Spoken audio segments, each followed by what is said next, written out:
It's my distinct pleasure now to have you meet a very special person who's going to be our keynote speaker this year. It's Andrea Wulf. She is an excellent writer. I read her book and it was amazing.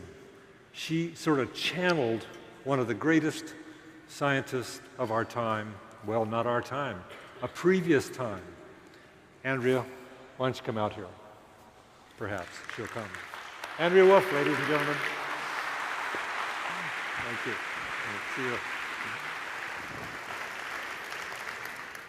Wow. I am so excited to be here. So today you have heard a lot about the future and the possibilities of GIS, but I'm actually going to take you 200 years into the past, and I'm going to talk about a man who's almost forgotten today, but who was the greatest and most famous scientist of his age. And not only that, he was also the founder of what you are doing here today, and I'm pretty sure he would have loved GIS and he would have loved this community. His name was Alexander von Humboldt. Some of you might have heard of him because there are a lot of geographers here, but in general he's really almost forgotten in the English-speaking world. But his name lingers everywhere. In fact, there are more places, plants, and animals named after Alexander von Humboldt than anyone else in this world. There is, for example, the Humboldt current, the ocean current that hugs the west coast of South America. There's the Humboldt penguin, the Humboldt California lily, and a giant 5-foot squid called the Humboldt squid, which swims in the Humboldt current. There are dozens of mountains and parks named after him in Latin America.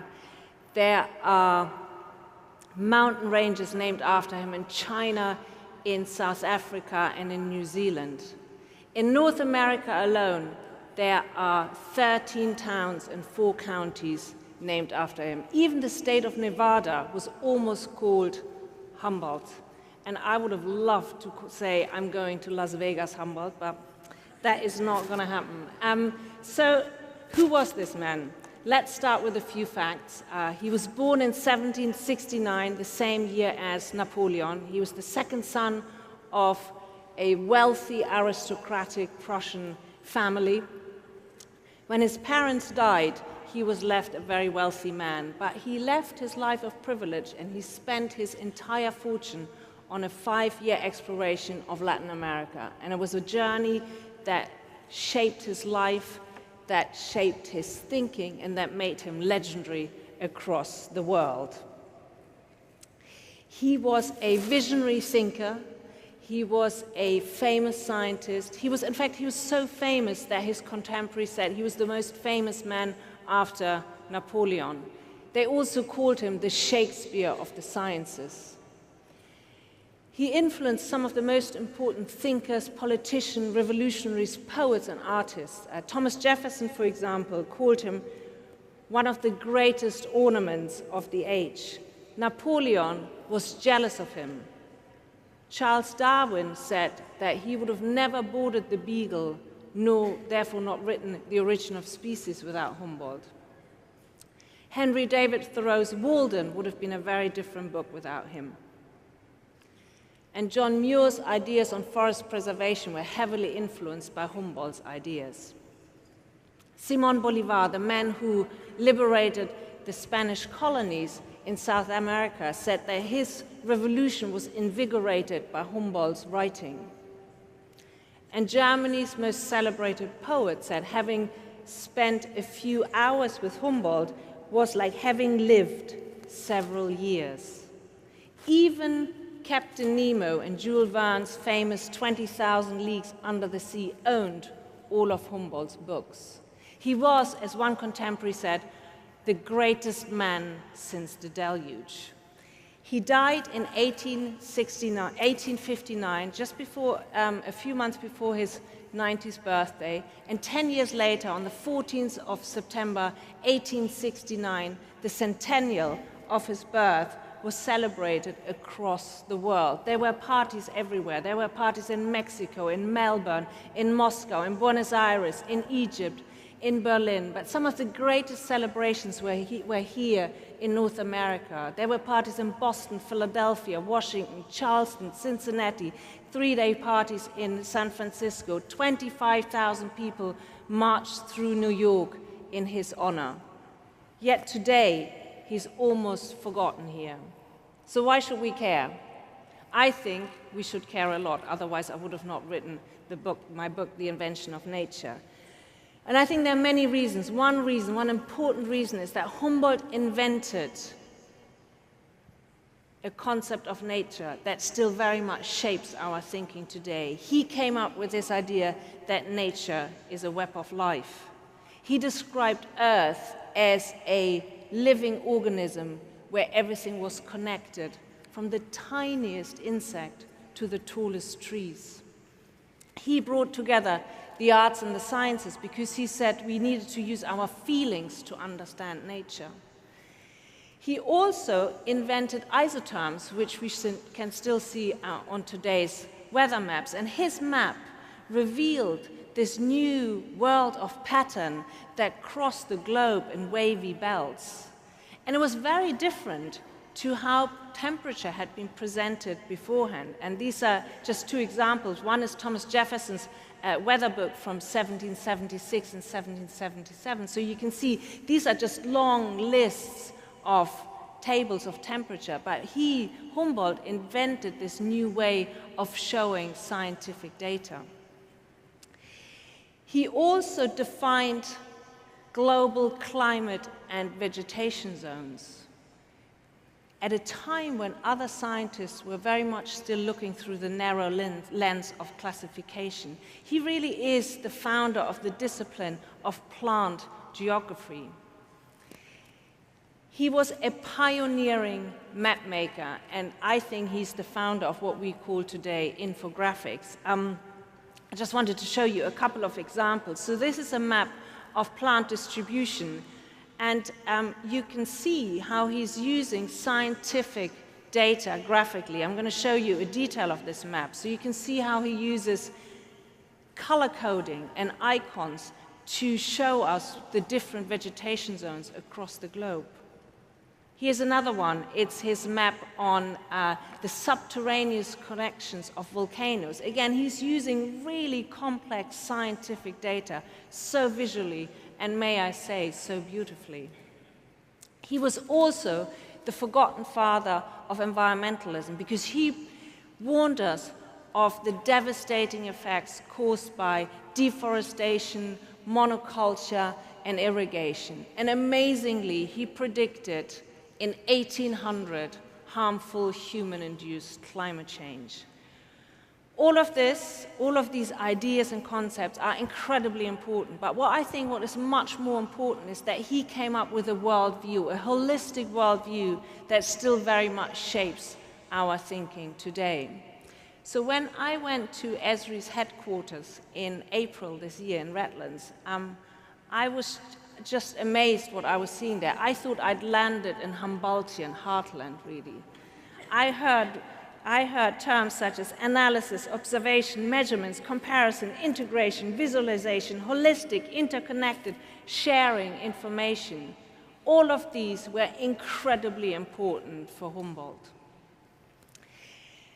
And I can't quite get over the fact how many similarities there are between what you do and what he's doing. And I just wanted to give you one little example. It's an example that has to do with diamonds. So by the 1820s, not a single diamond had been found outside the tropics.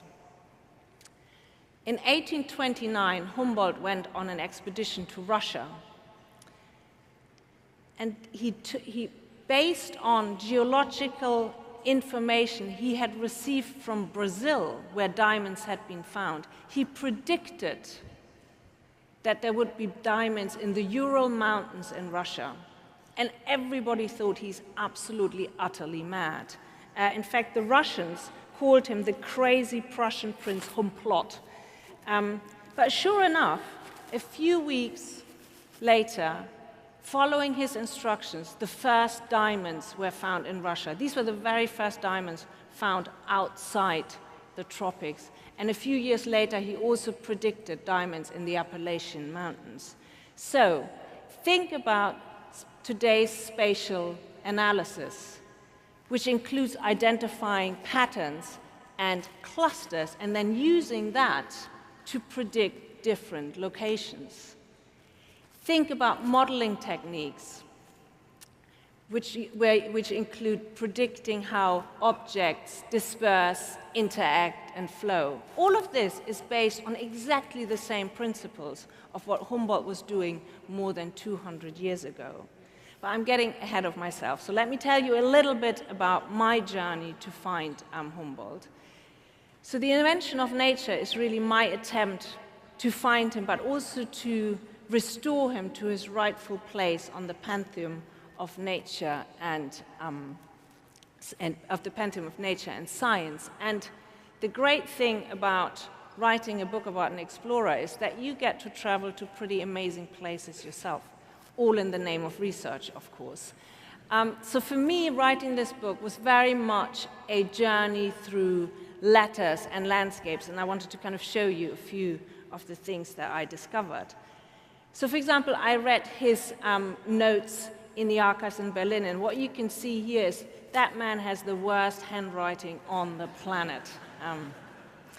I found his passport, his Spanish passport, in an archive in Quito. So this is the passport that the Spanish king gave Humboldt to travel through the Spanish colony with. I read Charles Darwin's copies of Humboldt's books. Actually, these two, which you can see up here, are the books that Charles Darwin took with him on the Beagle around the world, and they're still in an archive in Cambridge today. I went to the Antisana, which is a volcano in Ecuador, and at 13,000 feet, I found this hut. And it's a hut in which Humboldt had spent the night before his final summit of Antisana. And at that very moment, this herd of wild horses suddenly turned up, and 4 condors were circling above my head. So that was a pretty good day of research. I paddled along the Orinoco in the rainforest of Venezuela. But the most exciting day for me was when I climbed Chimborazo, another volcano in Ecuador, and a mountain that was so elemental for Humboldt's vision of nature. And as I walked up the barren mountain slope, my admiration for him grew with every single heavy step I was taking. I only made it to 16,400 feet, but he went even further. So let me take you up Chimborazo. It is the 23rd of June, 1802. Chimborazo is almost 21,000 feet high. It's then believed to be the highest mountain in the world. It's about 100 miles south of Quito. Humboldt and his 3 traveling companions are crawling on hands and knees up a very narrow ridge. And when they look to the left, they see a steep, ice-encrusted cliff, and it doesn't look much better on the right-hand side. There's a sheer 1,000-foot drop. The icy wind has numbed their hands and feet, their eyes are bloodshot, their gums are bleeding, and they're really struggling to breathe in the thin air. They're at about 17,000 feet high. They can hardly see anything because they're just enveloped by this thick fog. But nonetheless, Humboldt stops every few hundred yards, and he takes us his instruments. And he sets them up, and he measures. He measures humidity, he measures gravity, altitude, temperature, the blueness of the sky, and he notes everything meticulously. So they crawl on, and then suddenly the fog lifts. And they can see the snow-capped Chimborazo against the blue sky. But they also see a huge crevasse in front of them. They are at 19,413 feet, which is about 1,000 feet below the peak.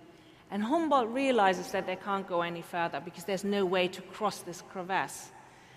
And though they can't go any further, they've achieved something really remarkable. No one has ever been this high before. and they hold the world record for several decades. And as he is standing at the top of the world, and he's looking down at the mountains below him, Humboldt's vision of nature clarifies, and everything falls into place. And he realizes that the journey from Quito up Chimborazo was like a botanical journey from the equator to the poles. He had seen how the vegetation had changed from the tropical species in the valley all the way up to the last bit of lichen just below the snow line. He had seen how the vegetation zones were stacked on top of each other. He also realized that many of the plants he had seen were similar to those he had seen elsewhere in this world. He'd seen in the Alps in Switzerland, he had seen in the Pyrenees in Spain, and he'd seen on Tenerife. And he was struck, he said, by this resemblance which we trace in climates most distant from each other. No one had ever looked at plants like this before. So where other scientists, where other botanists were looking at plants through the narrow lens of taxonomic units, Humboldt saw the vegetation, the plant world, as a global force. His brother Wilhelm said that he believed that Alexander's mind was made to connect ideas, to detect chains of things. And that's what we have to remember when we think about Humboldt. It's always about chains of things. And he shows us this with a drawing. This is a huge 2-by-3 foot drawing, which was a folder in the first book he published after his return from Latin America. And every single person in this room had one, a poster of it, on your seats today, this morning when you came in. What you see here is a cross-section of Chimborazo, and all the little black lines you can see on the mountains are the plants drawn onto the mountains according to the altitude, exactly where he had found them. To the left and to the right are 20 columns which provide more information, such as information on gravity, on the chemical components of the air, of humidity, temperature, everything drawn into the columns according to the altitude where he had found it. He calls this his Naturgemälde, which is a pretty untranslatable German term. It means something like a painting of nature, but like so many German compound nouns, it has a philosophical meaning, which also means something like there's a unity there. It is, I think, one of the most incredible visualizations of very, very complex scientific data. I just wanted to show you a detail of it. So you can see the plant names drawn into the mountain, but he also writes into the clouds the height of the city of Quito and also of Mount Vesuvius. And then to the right, you can see some of the columns.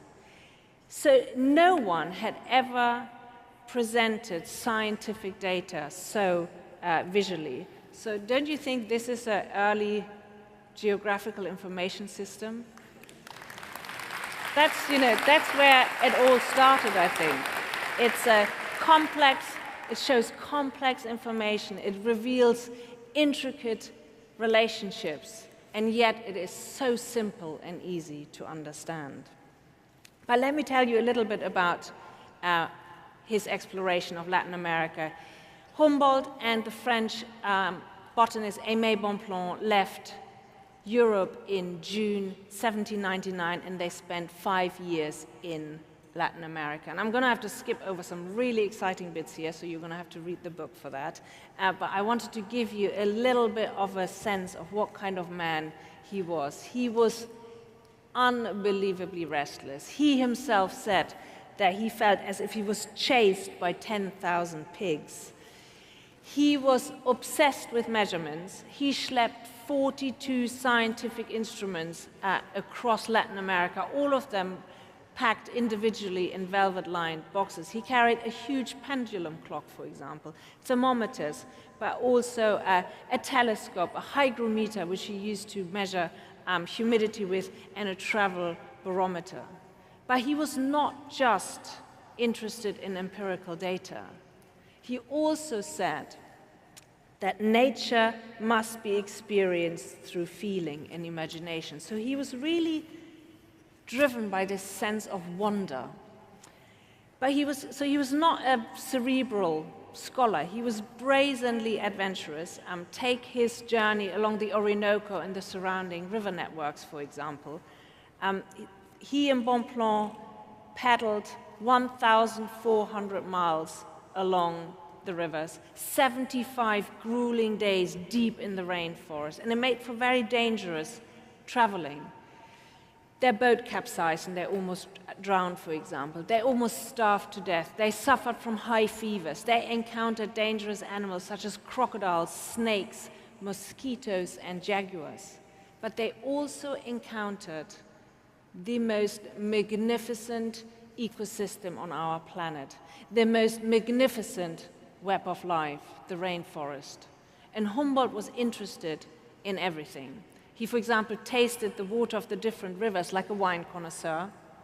He was fascinated by animals such as the howler monkey. He was fascinated by plants and actually discovered the Brazil nut and subsequently introduced it to Europe. But he also returned with the most amazing maps. So look at this one here, for example. This is a map of the Orinoco, and I think it's just so beautiful. But I think in order to appreciate it really, it's interesting to have a look at how maps looked before. So this is his map after his return. This is a map of the United States done in 1747, around 50 years before. What you can see here is a very detailed map, but you can see here that the mountains are shown through generic hill profiles. Now look at this. So this is another of Humboldt's maps of the course of the Orinoco. So he's using Hachur technique of shading mountains. This was a very, very new technique at that time. So he comes back with these incredible maps. But he was also interested in the indigenous people. And unlike most Europeans, he did not regard them as savages. Quite the opposite. He said they are the best geographers, the best observers of nature he had ever met. While he's in South America, he also realizes how humankind was destroying nature. And he noted that in particular at Lake Valencia in Venezuela. It was a very wealthy agricultural region, lots of plantations, sugar, tobacco, indigo. But what he saw here was how the forests had been felled to make way for cash crops, how the water levels of the lake were falling because farmers had diverted the water for their fields. Seeing this destruction, he is then the first to explain the fundamental functions of the forest for the ecosystem. He talks about the tree's ability to store water, the tree's ability to enrich the atmosphere with moisture, their protection against soil erosion, and the forest cooling effect. It was here at Lake Valencia that he first talked about harmful human-induced climate change. At the Venezuelan coast, he also noted how unchecked pearl fishing had completely destroyed the oyster stocks. At the high plateau of Mexico City, he noted how the local irrigation system had left the valley below completely barren. And he also noted how mines exploited the land and the indigenous people. He talked about mankind's mischief, which disturbs nature's order.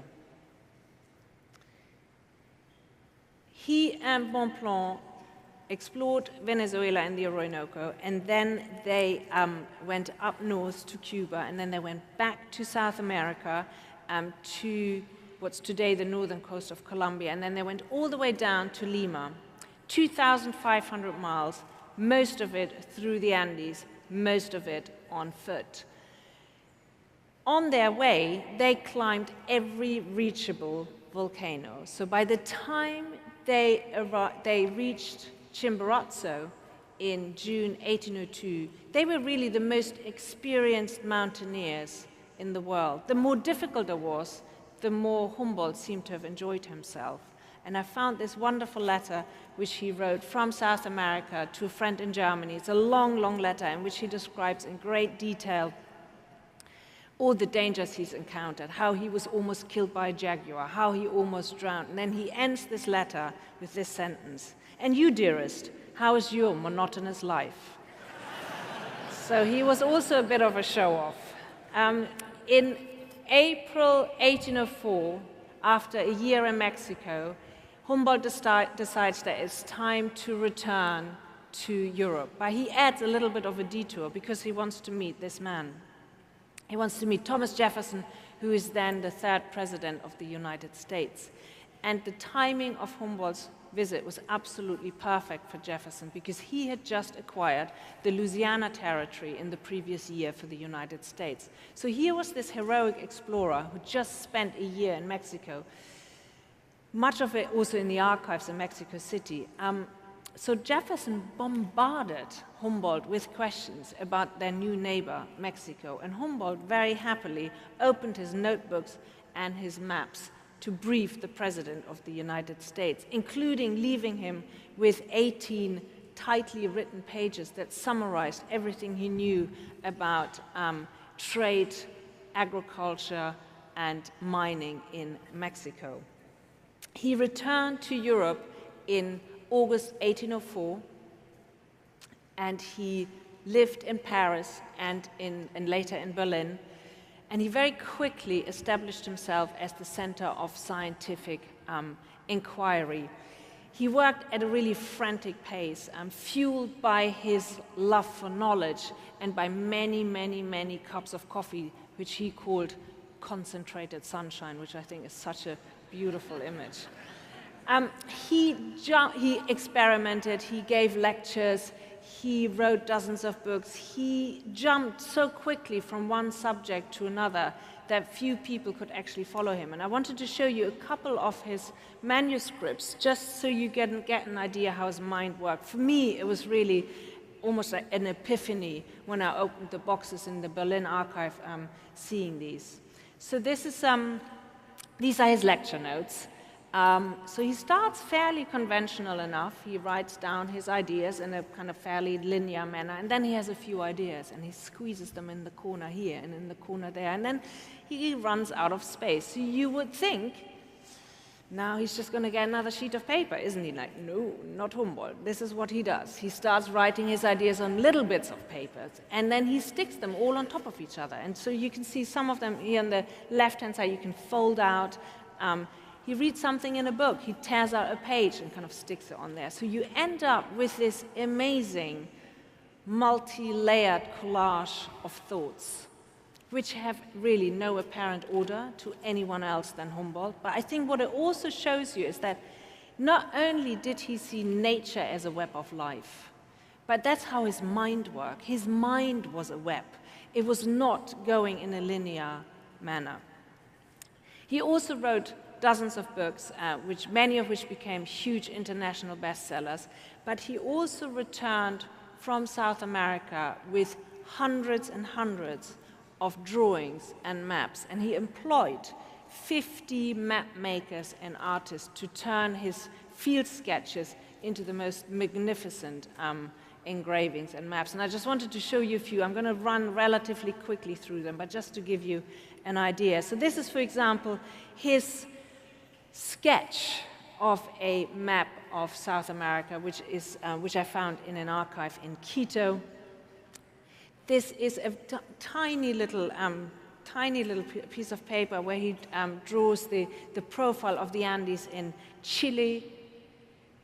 This is his field sketches of rock strata in Venezuela, and another sketch of rock strata in South America. So these are his field sketches.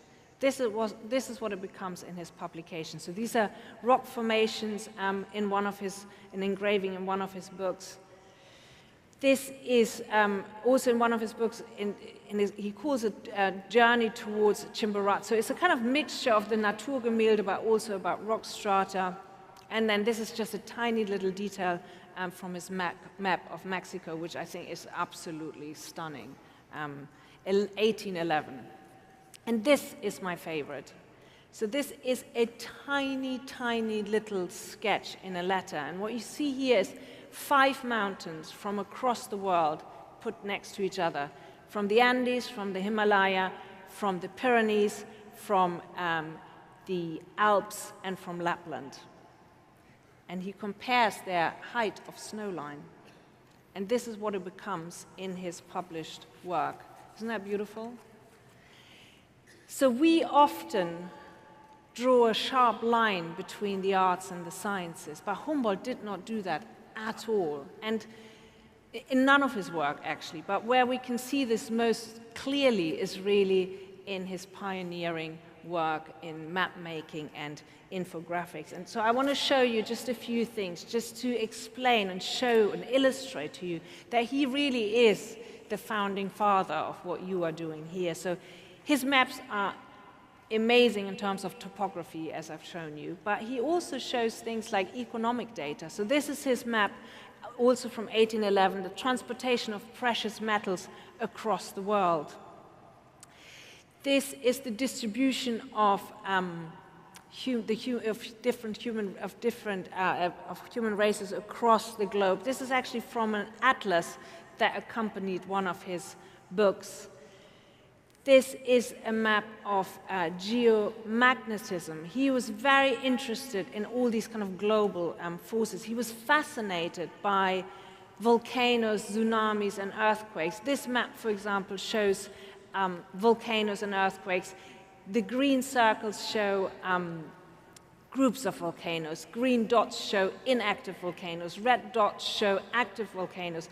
Gray shaded areas show areas of earthquakes. The darker the gray, the stronger the earthquakes. Now, to complete his investigation of global nature, he then goes on another expedition. He goes to an expedition to Russia in 1829. He travels 10,000 miles. He uses 12,244 horses because he changes horses every 20 miles. He does 10,000 miles in less than 6 months, and he is 60 years old, so he's really not coming down with age whatsoever. When he returns from his expedition in Russia, he's finally ready to write the book that would make him famous across the world, and that book was called Cosmos.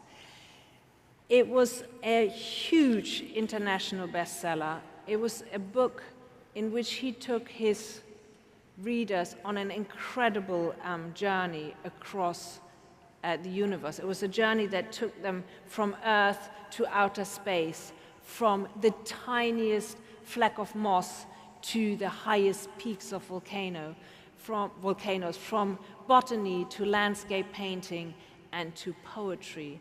It was a book unlike any other book ever published.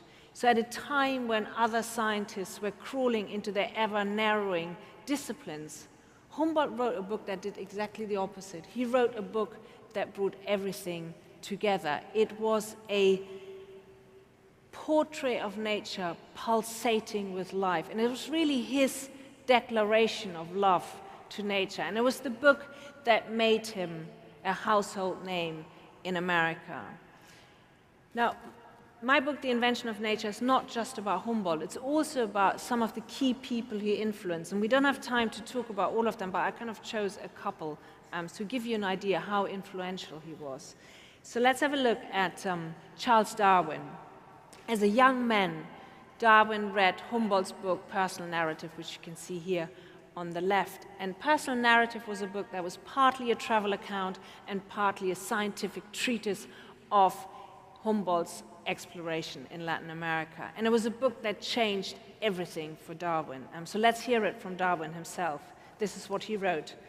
My admiration of his famous personal narrative, part of which I almost know by heart, determined me to travel to distant countries and led me to volunteer as naturalist on Her Majesty's ship, the Beagle.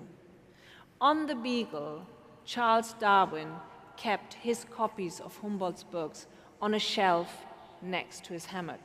And amazingly, these books are still around. They're in an archive in Cambridge, and when you read them, they make for pretty remarkable reading because Darwin annotated them heavily. So you open the pages and there are hundreds and hundreds of pencil marks. And reading them is like listening to Darwin having a conversation with Alexander von Humboldt, because Humboldt influenced Darwin in so many ways. First of all, his descriptions of Latin America actually made Darwin want to go to South America. Once Darwin was in South America, he saw this new world really through the lens of Humboldt's writing. This is what Darwin wrote when he first arrived in Brazil. "I am at present fit only to read Humboldt. He, like another sun, illuminates everything I behold." But even one of the most important pieces of American nature writing, Walden, was influenced by Humboldt. In 1847, Henry David Thoreau left his cabin at Walden Pond, and he would eventually turn his 2 years there into Walden, which he published in 1854, so 7 years later. But he struggled to write Walden. He struggled because he was seeing nature like a scientist. He's observing nature meticulously like a scientist, but he was also admiring nature's beauty, and he did find it impossible to find a balance. So he wrote, he rewrote, he redrafted, he drafted and redrafted, and finally he just put away the manuscript for Walden because he just couldn't work out how to do it. He was so frustrated in the end that he said, "What kind of science was this, which enriches the understanding but robs the imagination?" And then Thoreau read Humboldt's Cosmos, and he discovered a completely new world. And he took out his manuscript and he rewrote Walden. So the Walden you know today is the Walden Thoreau wrote after reading Humboldt's Cosmos. In Cosmos, Humboldt had written, "Descriptions of nature may be scientifically correct without being deprived of the vivifying breath of imagination." So Humboldt really allowed Thoreau to weave together science and imagination. And a couple of years later, Thoreau wrote in his journal this sentence, which I think is so beautiful: "Nature will be my language full of poetry." Humboldt also strongly influenced, John Muir, the man who we call today the father of the national parks. Muir grew up reading Humboldt's books, and as a young man he said, "How intensely I desire to be a Humboldt." Like Darwin, Humboldt also read Muir also read Humboldt's books, and he read them with a pencil in hand. He underlined them heavily. He even wrote his own indexes. This is Muir's copy of Humboldt's book, Views of Nature. Humboldt was instrumental in Muir's ecological thinking, and Muir underlined everything that Humboldt wrote about the destruction of forests, but also about the protection of forests. He also thought about Humboldt's concept of plant distribution according to altitude, and he also does it with a drawing, which is much more simple than Humboldt's Naturgemälde, but it's the same principle. So this is a little sketch in a drawing, in a letter that Muir sends to a colleague. And what he shows here is the migration of Arctic plants from the Central Valley in California up the Sierra Nevada to the glaciers over a period of thousands of years. So like Humboldt, Muir also connects botany, climate, geology, and geography. He's also inspired by Humboldt's vision of nature as an interconnected whole, as this living thing where everything hangs together. And you all heard Jack quote John Muir this morning, and I'm going to do this again because this is one of his favorite quotes. It's one of my favorite quotes. This sentence where Muir says, "When we try to pick out anything by itself, we find it hitched to everything else in the universe." That is from Humboldt. And that's the amazing thing. There's this kind of long, long legacy that goes through all the way to Humboldt. But let me have a final look at Alexander von Humboldt and explain just a little bit why I think he's so important today. His story really explains why we think about nature the way we do it. He's given us our concept of nature, nature as a web of life. And today, as scientists are trying to understand and predict the consequences of global climate change, Humboldt's interdisciplinary methods, but also his concept of nature as a global force remain very, very relevant. But one of his greatest achievements, I think, was to make knowledge accessible. He said that with knowledge comes thought, and with thought comes power. So his belief in the free exchange of information, in uniting scientists, in fostering communication across disciplines, remain an important pillar of science and communities today. And this is exactly what you are doing here. You are sharing all your knowledge, all your data with your WebGIS. Humboldt created an incredible network of people who helped him to collect all this information. And that's what you are doing when you're engaging with citizens, students, scientists, co-workers. Everybody collaborates, everybody participates. You have created a living atlas. You have contributed millions of data sets. And it's a living atlas that Humboldt could have only dreamt of. It's accessed several billion times each month.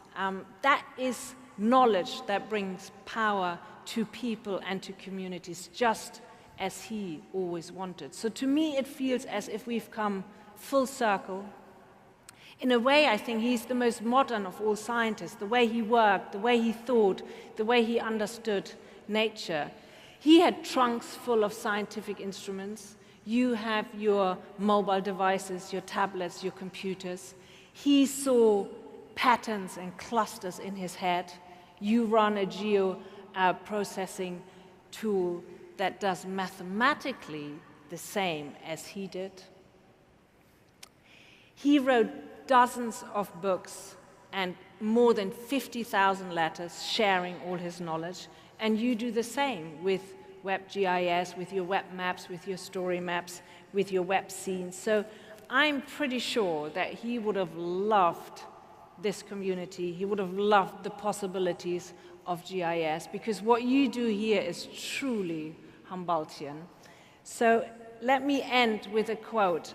This is what Ralph Waldo Emerson said about Humboldt in 1869 during the centennial celebrations in Boston. He said, "The wonderful Humboldt, with his solid center and expanded wings, marches like an army, gathering all things as he goes." Thank you.